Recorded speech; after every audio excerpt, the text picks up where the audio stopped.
The calm after the storm hours passed inside the narrow canyon. The roar of the chamal gradually lessened, fading from a furious howl to a low, mournful moan, and finally to an eerie silence broken only by the settling dust. Turney, huddled close to Zephyrus, slowly lifted his head. The air still tasted of sand, but it was breathable again. Ziri, who had stood sentinel near the entrance, shifted his weight. "It's passing," he whispered, his voice raspy with dust. Slowly, cautiously, the three birds approached the canyon opening. The thick brown haze that had choked the world was gone.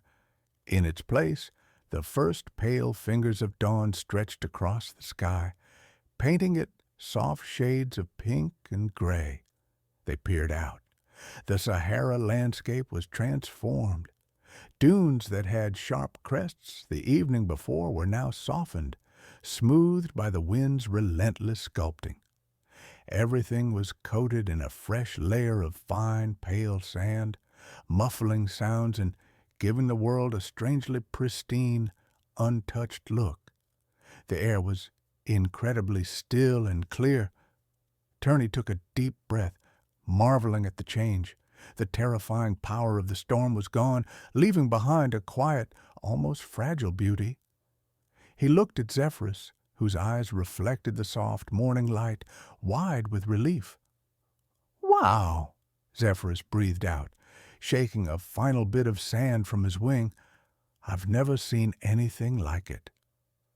"The desert shows many faces," Ziri said calmly, stretching his long neck towards the dawn sky.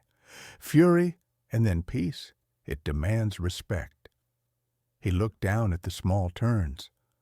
"Are you both all right?"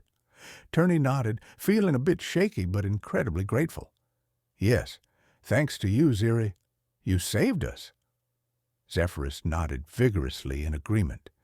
Ziri dipped his head gracefully. "We help each other on the journey. That is the way." He scanned the horizon. "The air is clear now. Soon it will be safe to fly again and continue south." Standing at the edge of their rocky shelter, watching the sunrise paint the newly sculpted desert, Turney felt a renewed sense of determination. They had faced the desert's fury and survived. The journey was long and challenges were many, but together they could face them. The path south beckoned once more.